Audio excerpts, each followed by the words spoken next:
Welcome to another episode of Clean Talk. I'm your host, Brad Whitchurch. This is the show where we talk about all things infection prevention and infection control. And for those folks that are joining us for the first time, I just want to give you a little background on why we're doing this. We've set up this podcast to really create an infection control community. If you're interested in being a guest on our show, we'd love to have you on the show to talk about infection control and infection prevention.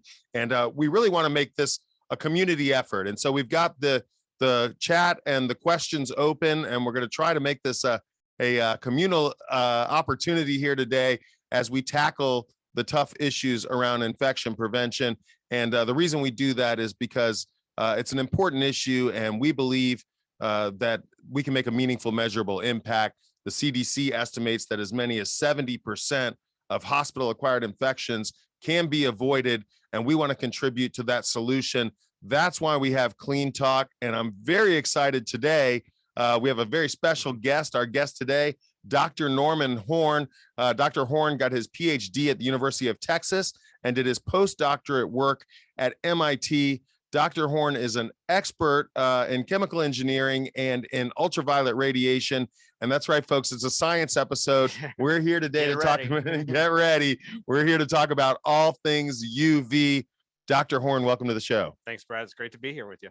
Well, I'm really excited to have you on the show. I always enjoy speaking with you. You're just a wealth of knowledge. And we're here today to talk a little bit about UV disinfection. It's something we've been hearing a lot about. There's some solutions on the market. There's a lot more awareness as a result of COVID. And many people wonder just exactly what UV is. I think people think about UV and they think about the SPF protection that they need to protect them from UV from the sun. Is that what we're talking about here?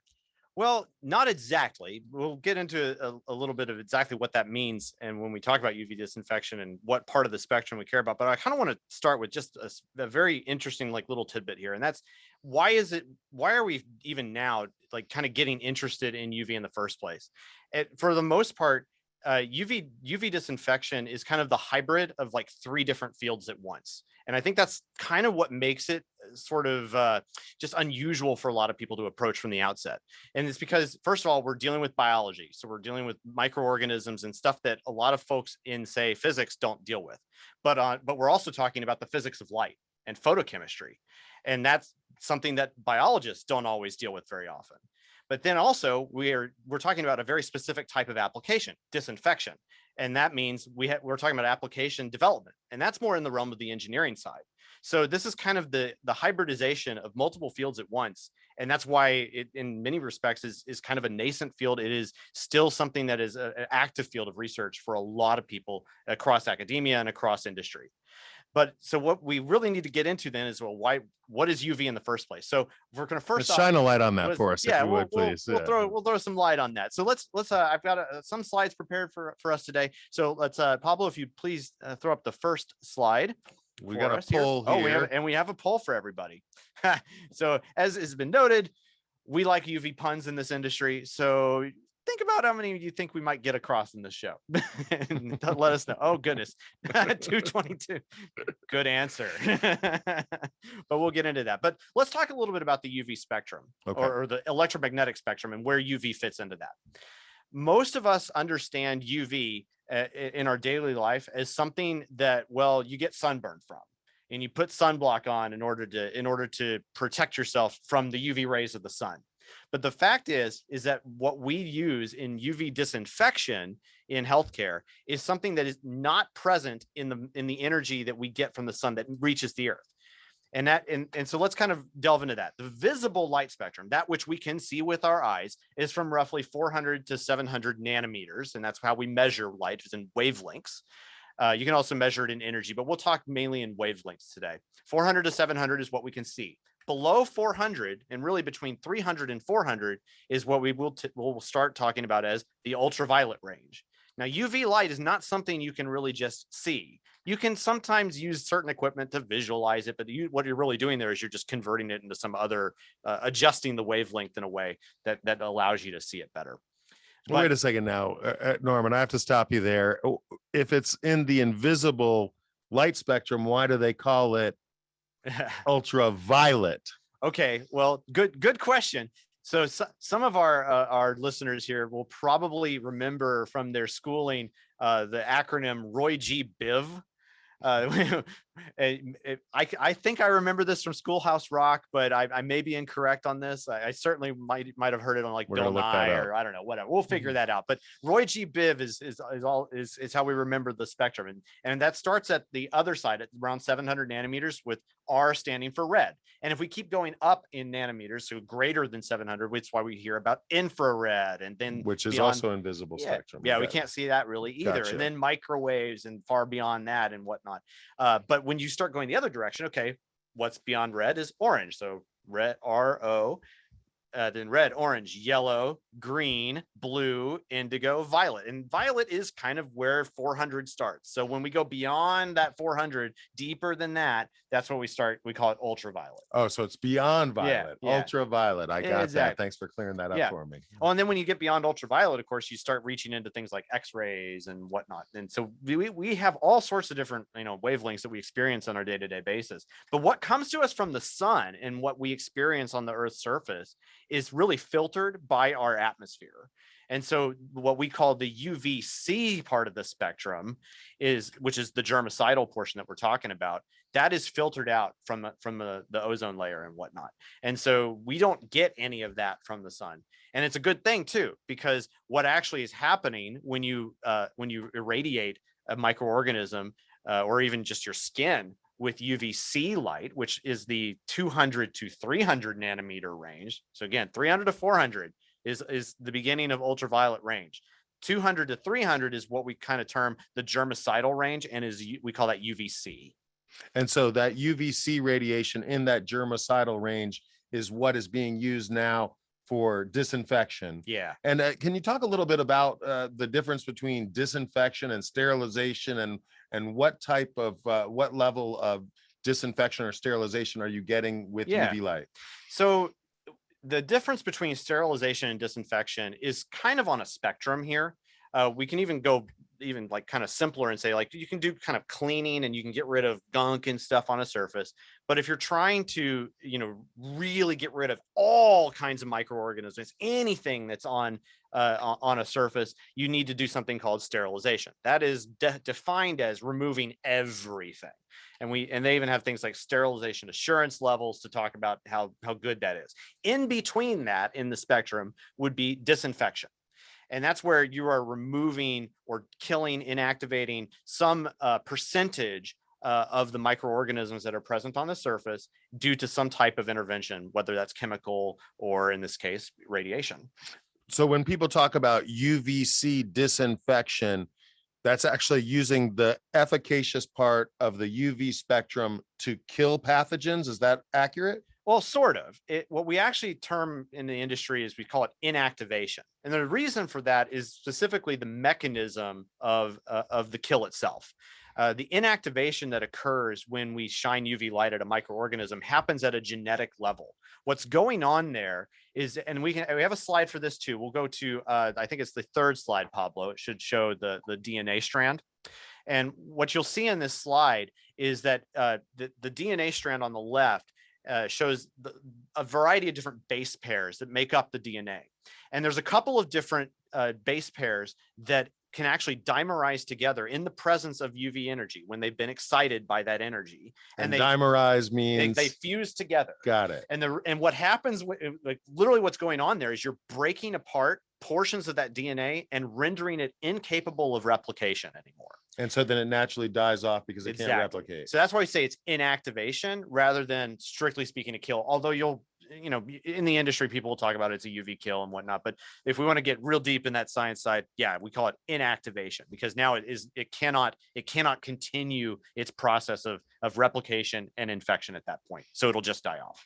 So then UVC radiation in this efficacious spectrum can kill or deactivate all pathogens, or all pathogens affected the same way? So a lot of organisms are affected by UV, pretty much anything with DNA or RNA for that matter, that has the thymine base pair, or the other one is you'll see in RNA is called uracil. Those will be inactivated by UV. But the thing is that they're affected at different rates. certain types of microorganisms are affected or more susceptible than others. And we actually have a slide for that too. Oh. So if we go to that slide over there, Pablo, there's this kind of hierarchy that we talk about in kind of general disinfection. And what you'll see on the screen here is just at the bottom of it, of that list, is what is most susceptible to disinfectants. And in particular, we're talking UV here. And that's like your enveloped bacteria and enveloped viruses.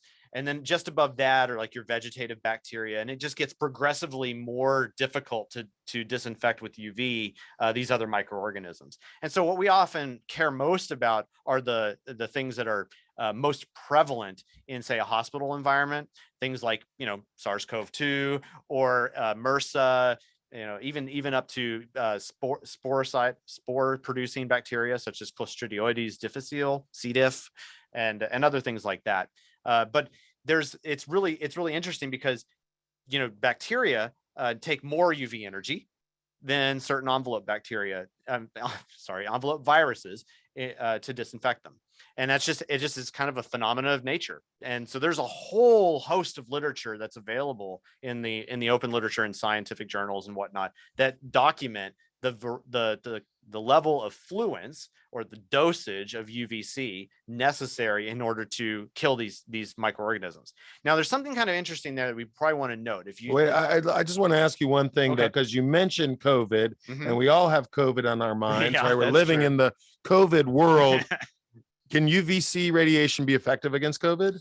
Yes, it can. Now, at the beginning of the pandemic era, if you will, in early 2020, we get this question all the time, right? And what we had to say was, we believe so, but we don't have the full data yet.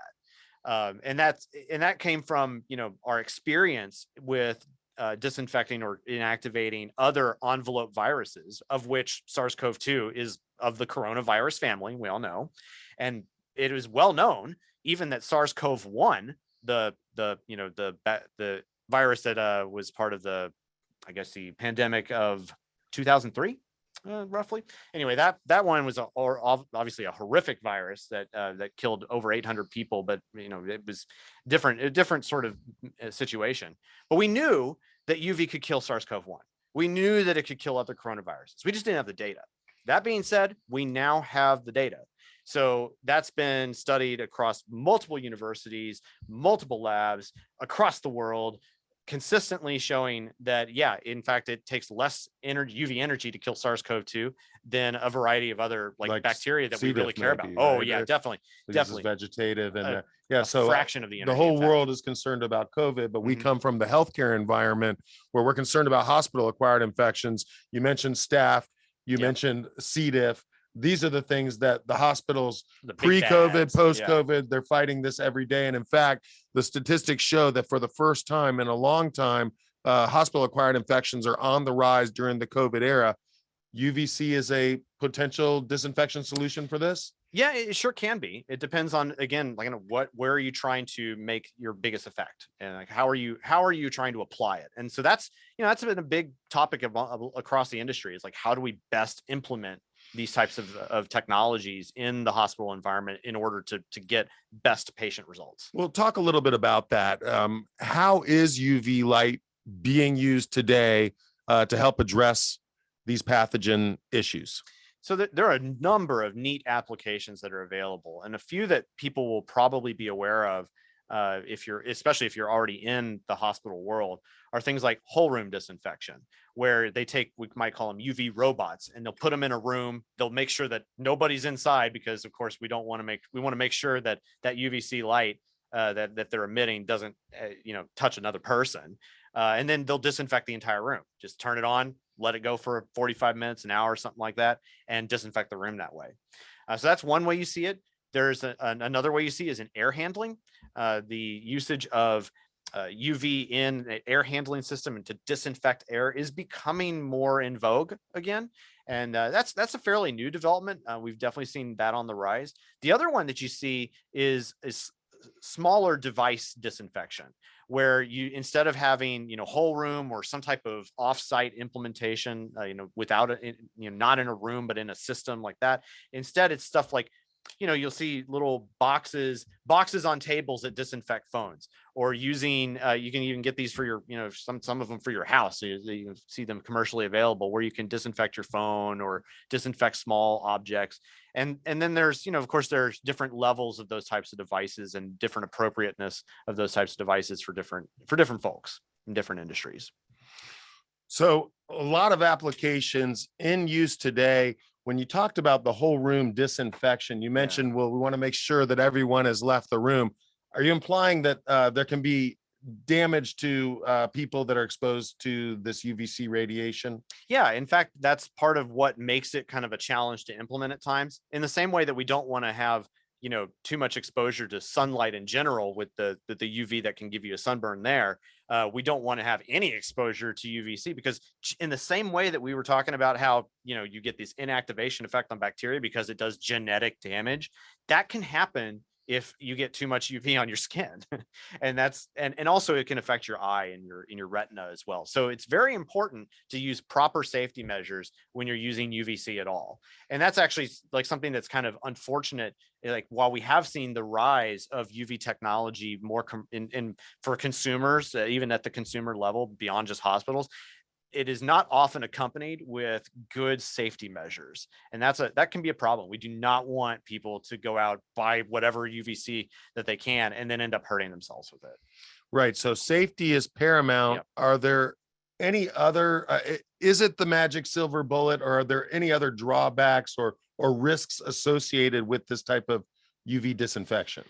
Yeah, the first one is the safety issue. I think the other that's kind of a bit of a risk right now is that because of this kind of rapid rise in UV technology adoption, there have been some bad actors who've kind of entered the marketplace selling bad equipment. And it is tricky when you think about it. Like, we're using something that is not visible to our eyes to kill something that is also not visible to our eyes.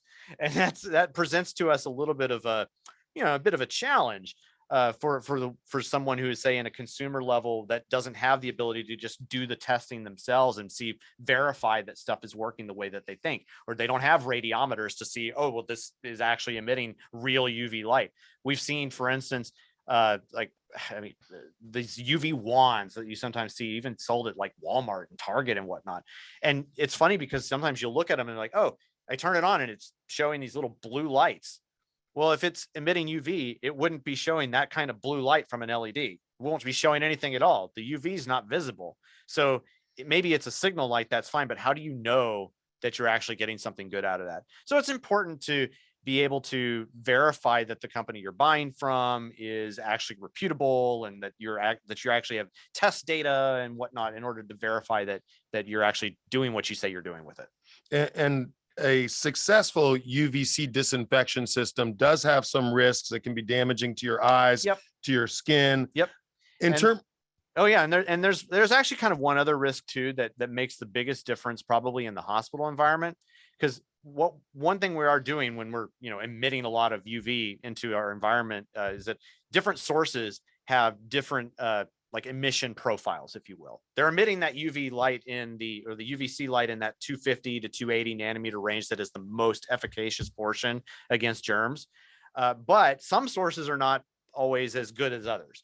And in particular, the so-called mercury bulbs or the pulse xenon bulbs, they emit light also in the regular kind of, like, we'll say what we normally experience as the UV spectrum, the UV, what we call A and B range, that 300 to 400 nanometer range. Full spectrum. Yes, broader spectrum stuff.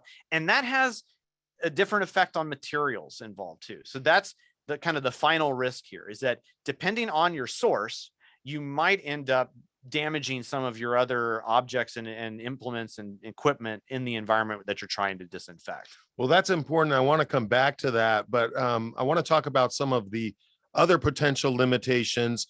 UV, even though it's not visible, it is light, which would imply to me that it's subject to shadowing. Mm-hmm. So, for example, in a whole room UV robot disinfection scenario, is that an issue? Is that type of solution subject to shadowing, and what effect does that have? Yeah, that's so in whole room disinfection in particular, shadowing is perhaps the number one issue. And the way you try to mitigate that is by either moving the device around or perhaps just emitting just a ton of light so that even the stuff that's reflected around can still have an effect. But the fact is that, if you have something blocking the transmission of light through an area, well, that results in a shadow. If you have a shadow, you're not getting as much light there, and that means you're not getting as good of a dose, which means that you're not going to get as good of a disinfection.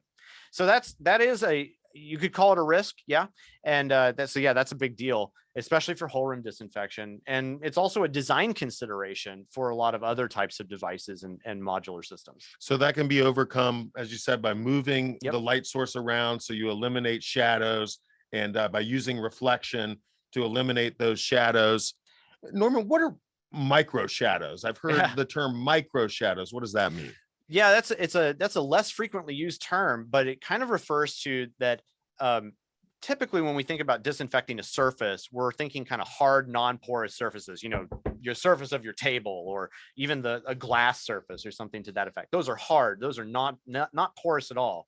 But if you're also trying to disinfect something like a fabric, maybe a hospital bed or something, the sheets on and surfaces on a bed like that, well, it's those porous surfaces where you might have fibers or other types of just like foams, anything like that, that results in, well, potentially shadowing that you can't really get around. And so you don't have as good of confidence in the disinfection capability of UV light in those circumstances, because it's just indirect. In fact, this was something of great import early on in the pandemic, when there was a lot of talk about disinfecting N95 face masks using UV light. And there was an EUA put out by the by the FDA, to allow for that. But it was a tricky situation to be in, because an N95 face mask is a fibrous structure. You can't just shine light at it and just assume that it'll be the same. It'll have the same result as if you just put it a piece of plastic and we're trying to disinfect that in front of it. So that's a big deal. But then there's the one other issue or instance where those micro shadows will come into play, and that's where you might have damage that is occurring from these more broader sourced UV sources, where the certain elements of the UV spectrum will cause physical damage to polymers or even the fibrous structures of certain things in the environment, which could lead to these chasms developing. And those can become large enough that bacteria can become harbored within them. And if that happens, it can start forming a colony there potentially, and really making it much more difficult to disinfect.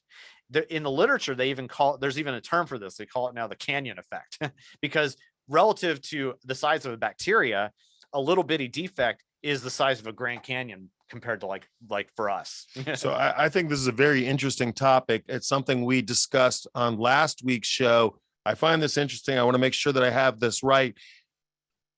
People invest in a UVC disinfection system to disinfect, and they're achieving that with UVC. But if they're using a broad spectrum UVC source, there's the potential that they're creating material degradation, which over time makes that UVC disinfection less successful. Do I have that right? Yeah, it can. And that's definitely one effect that you can have, is that it may require a much greater dosage over time. And so you kind of end up having this cascading effect of, I'm degrading my equipment, and I'm making it more difficult to disinfect, which means I need a bigger dosage, which means I'm degrading it even more. Now, does that happen with all UVC sources, or is there a solution for that problem? So there is a solution to the problem overall, and that's to use a very tightly bound set of wavelengths in order to do your disinfection. It's not actually like the stuff in the UVC range that's causing the damage itself, whether it's a mercury bulb emitting at 254 or a pulse xenon bulb or an LED that are emitting at, say, 265 or 280. Those wavelengths are not causing the damage. The problem is with sources that emit more than just that 254 wavelength.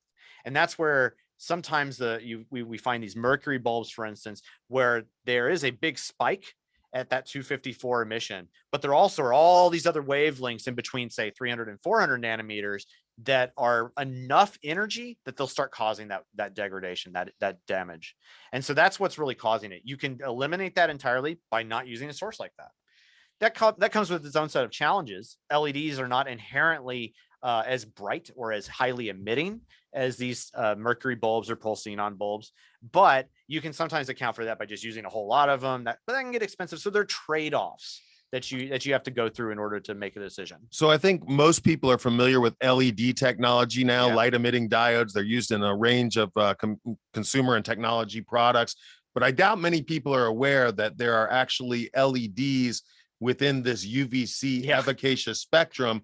And what you're saying is that the LEDs specifically have the narrower efficacious range, which doesn't have all this additional bandwidth that's causing the material degradation. But the downside is they're putting out less energy. Yep.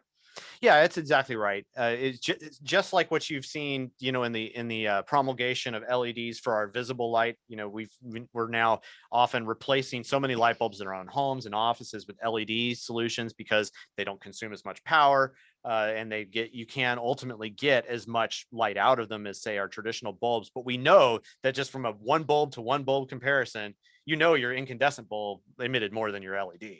Well, it's putting out more energy, it's using more power, and it's a lot hotter. Is that the same thing with the mercury bulbs or pulse xenon bulbs? That's exactly right. Yeah. Okay. In fact, because what are you doing in each case? You're throwing electricity through some type of resistant element, and that's causing, there's going to be some inefficiency there, which comes off as heat. And so for mercury bulbs in particular, those can run real hot. Pulse xenon bulbs, I think, are even hotter.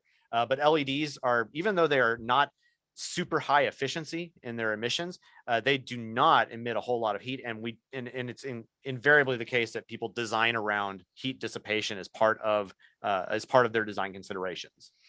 And those mercury bulbs, they also can produce ozone. Is that right? Yeah, and again, it's actually not the 254 nanometer spike that's the germicidal portion that's causing that ozone generation. It's actually, again, there's enough energy being emitted in that 300 to 400 nanometer range that there are certain wavelengths that begin to start interacting with oxygen, forming these what we call superoxide species, and that's what ozone is. And so that's just the reality of it. And in fact, there are OSHA regulations even about UV devices for what is permissible emission from them at this point. Is ozone, can it be dangerous then? Yeah, it can in high enough concentrations, but the fact is to allay everybody's fears potentially is that for one thing, you're going to smell it before it becomes a problem. So your nose is actually super sensitive to smelling ozone. You'll smell it before it ever gets dangerous. Well, it's interesting you mentioned that. We've heard reports from hospitals that are using UV robots that they detect an odor in the room. Yep. Is that the ozone? It can be a little bit, but it also could be actually some of the results of material degradation. Because what's going on when you're degrading one of these polymers is you're literally breaking bonds and then making some other bonds occur. That can result in some measure of volatile organics that just get shot off into the air. And so you're smelling a little bit of that too. But if you smell, sometimes you'll smell what kind of amounts to, you might say it smells like burning plastic in a sense. That's what you're smelling. But ozone has a bit of a different smell than that even as well. So you can avoid these issues with an LED source, but the LED source doesn't project as much energy. Is it as effective at destroying pathogens as some of the other UVC sources like mercury bulbs and pulse xenon? Yeah, in terms of just the energy being emitted, yeah, it's just as effective. It's just that it has a different kind of emission profile. So when we talk about what is the energy needed in order to inactivate a bacteria or a virus or something, we often talk about it in terms of the fluence needed or the dosage necessary. By the way, what you'll see often in the literature, here's a couple of terms you can kind of keep in your back of your mind. You'll see fluence rates, and then dosage. And so those are two different things. The rate would be in terms of like a watts per centimeter squared. So it's a wattage or a energy per unit time per unit area. And then you also have just the dosage itself, which is just energy per unit area. And that's what you need in order to, you would see numbers in the literature for how to get certain percentage kills at varying dosage levels.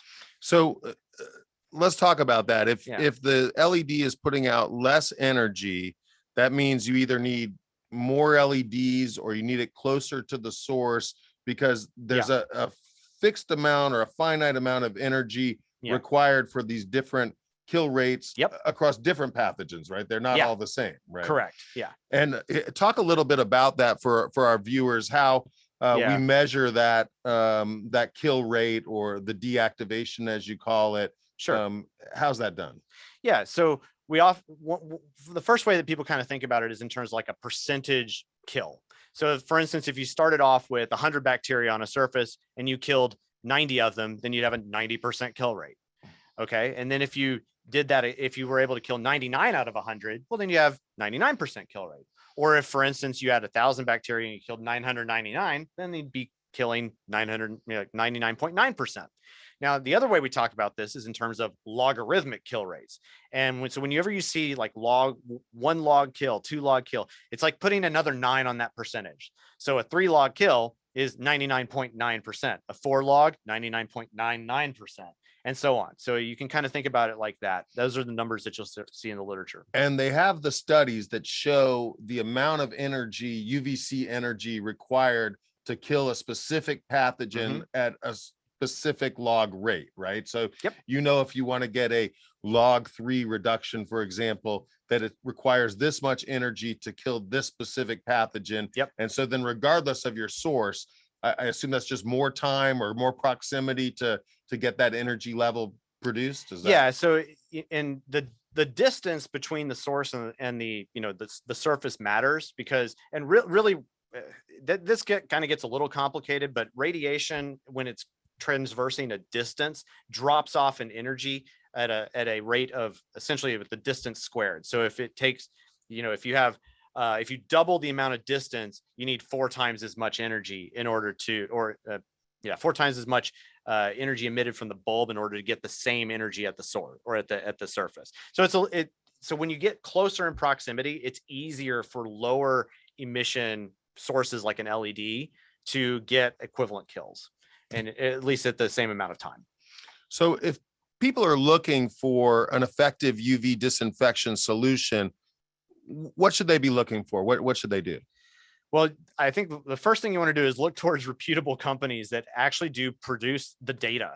That's really kind of important, is that actually verify that the company that you're buying from has real data to support their claims. But the second thing you need to be concerned about is what kind of source do you need for your application? So application specific. So it's very, so think, you know, so we want to have 2 things. We want to make sure you understand what you need for your particular situation, and then buy from a company that it actually knows what they're doing and is making reputable devices with reputable data. So we have a few questions here, Dr. Horn. I see we've got a question from Bill Holmes. Would mirrors reflect UVC effectively? That's an interesting question because you mentioned that UV light is subject to shadowing and you either need to move the source or have reflection. So is reflection effective? It can be. However, I'm gonna make an assumption about Bill's question itself. When he's talking about mirrors, I'm gonna assume something more like a bathroom mirror or something to that effect. Unfortunately, those really don't, and the reason is because those while those mirrors are quite good at reflecting visible light, they don't really reflect light in the UVC range. I just learned something. Yeah, it's actually very strange. But different materials reflect UVC portions of the spectrum differently. And like, in fact, like aluminum is actually a fairly good UVC reflectant surface. But who wants to cover a hospital wall or whatnot in aluminum? That doesn't make a whole lot of sense. So if you have a reflective solution, depending on the reflective solution you're using, you can replicate that energy, or is there some loss there? There's always going to be a little bit of loss. Even if, you know, even the way you kind of think about any mirror is that when light strikes a surface, it is either absorbed or reflected or scattered. And so there's always going to be a little bit of all of that happening. And so certain surfaces are very good at reflection and some are very good at absorption. So for instance, you know,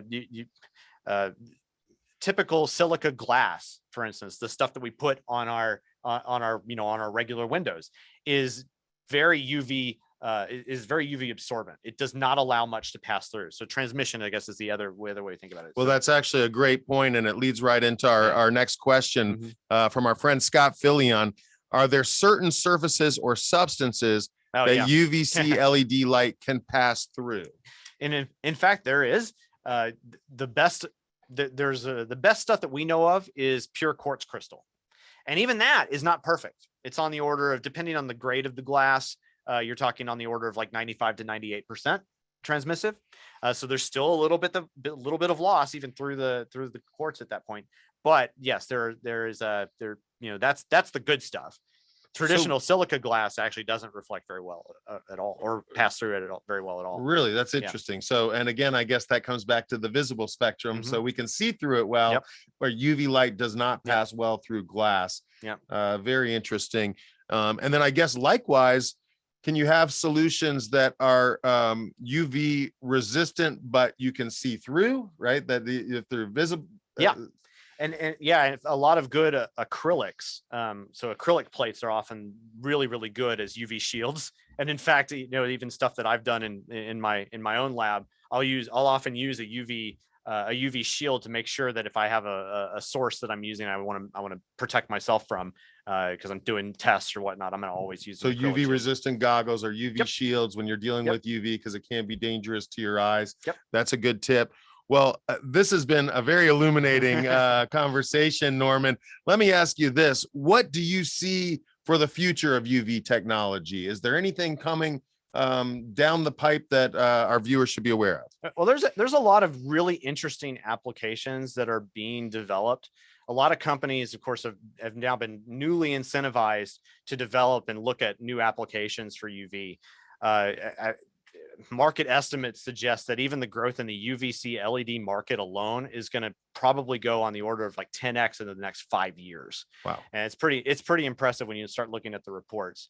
So the other thing that's kind of interesting there is that kind of at the fundamental research side, the hot new topic is what we might call far UV.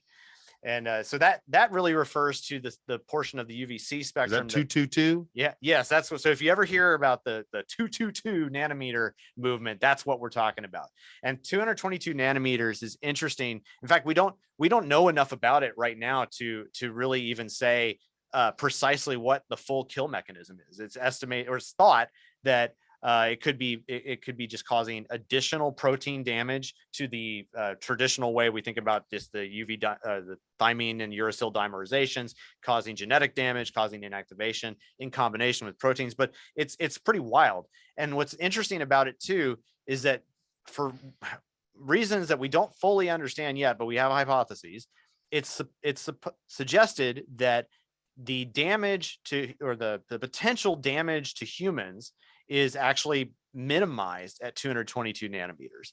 And that's thought because your epidermal layer cannot absorb, well, it absorbs enough of the 222 nanometer light itself that it cannot pass through that and hit your dermal layer, causing genetic damage. And the water sheath on your eye is enough to not let the 222 get to your retina, causing damage there either. So the crazy proposition is, could we use something like this as a persistent disinfection method, say, in the lighting above your heads in a building, in a hospital, or wherever? And you wouldn't have to worry about motion sensors and having exposure, because our bodies can take it, the pathogens can't. Exactly. And it's very strange. And that's kind of the hot topic these days. Are there any commercial products using this technology yet, or it's still emerging? It's still emerging. It is definitely not something that is in use anywhere that I'm aware of. Perhaps some folks are testing it out and whatnot, but from the testing that I have heard about has been more in animal testing. And, naturally, that's what you would expect to do before you start putting it out for humans. But it's really exciting, because if that's for real, if we can really get away from the damage potential to humans, then we could have a really interesting way of kind of augmenting disinfection methodologies throughout a healthcare institution in a way that has never before been seen. Well, as I reflect on our conversation here, I really have enjoyed talking with you, and learned a lot about the UV light spectrum and the difference between the efficacious range and the broader spectrum, and the different sources, and how different sources may be more applicable to different applications, some of the risks, some of the limitations with UV light, and really interesting about the emerging technology around 222 far UV. We look for you to make some innovations in that space, and we look forward to hearing that. If people want to learn more about UV radiation and its benefits or its applications in disinfection, what do you suggest? Something pretty exciting that we've kind of been a part of in the recent year is just now coming to fruition. And that is that at the National Institute of Standards and Technology, NIST, we just released a special section of the Journal of Research of NIST on UV for public health. And I had the privilege of co-chairing that special section of the journal with my friend, Dr. Diane Poster, who we will have on the podcast here. I'm presuming in the next couple of weeks. That's fantastic. We're excited to bring her on, and we'll talk a little bit more about that then. But what's really exciting about it is that this came together because people were so excited and about UV for public health in the first place. And this is a very unique thing for NIST to do, to invite and open a call for papers outside of the traditional people that publish there, which are mostly just NIST scientists. And it's a great way to learn about UV. Something that I think is kind of significant there is that there's hardly been any major like book level academic treatments of UV published in about the last decade. I only know of really one. And this is probably the best means that I know of right now. If you are kind of new to the field of UV and you want to learn, there's all sorts of great material in this. And all you got to do it's a publicly accessible journal, free to access, free to read. And you can get there in 2 clicks if you want, just by Googling Journal of Research of NIST. And you can find it, you can read it. There's great papers in there, lots of things to think about, lots of new research being published in the area. So a great way to follow up if you need more data, check out the NIST research. We do have one more question here. It's from Allison. Do tablets and phone screens absorb or reflect UV light? We've talked about absorption, reflection, and transmission. Does UV light damage these devices like they do plastics and other materials? What do you say? That is a great question. And this is something I kind of neglected to talk about earlier with regards to UV damage possibilities. So certain kinds of screens are quite susceptible to UV damage. And you can see this pretty evidently. For instance, if you've ever been to a restaurant that has a patio with televisions on it, the longer those televisions have been out there and on, you'll note that they fade over time.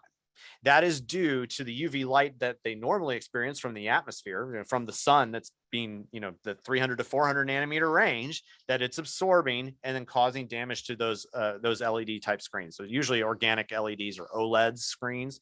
And so that's something that's definitely a problem that we encounter even in hospital environments with certain surgical monitors and whatnot, if they're being also disinfected with these large scale like whole room disinfection units. And again, it comes down to the sources. It's because those mercury bulbs, those pulsing on bulbs, emit wavelengths in that 300 to 400 nanometer range. So that's what's causing the damage. LEDs, on the other hand, don't do that because, again, the 200 and the UVC range that's germicidal is not causing the damage at all. That's not what causes the material degradation in pretty much anything that I'm aware of. And so that's kind of an interesting little subfacet that we're still learning a whole lot about this. And research on these types of topics is fairly recent. But there's substantial evidence to suggest that we do need to be careful with certain kinds of screens and other materials in the presence of these broader sourced UV sources. Well, that makes sense to me now, because I know that when the UV robots are used for whole room disinfection in healthcare, they're instructed to turn all of the screens 45 degrees. Yeah. That's to protect those components. Yeah, right? And it's also kind of for optimal reflection, but that's a whole nother story. Okay. Yeah, it's kind of weird. Very interesting. Well, this has been a very illuminating conversation, Norman. I really appreciate you being on the show. You've been watching Clean Talk. My guest today has been Dr. Norman Horn. If you want to catch our previous episodes, you can go to cleantalk.online, where we have them archived. And if you want to join our community, go to cleantalk.us and sign up. Join us here live next week and every week, Wednesday at 3 p.m. Until then, I'm your host, Brad Whitchurch, reminding you to keep it clean.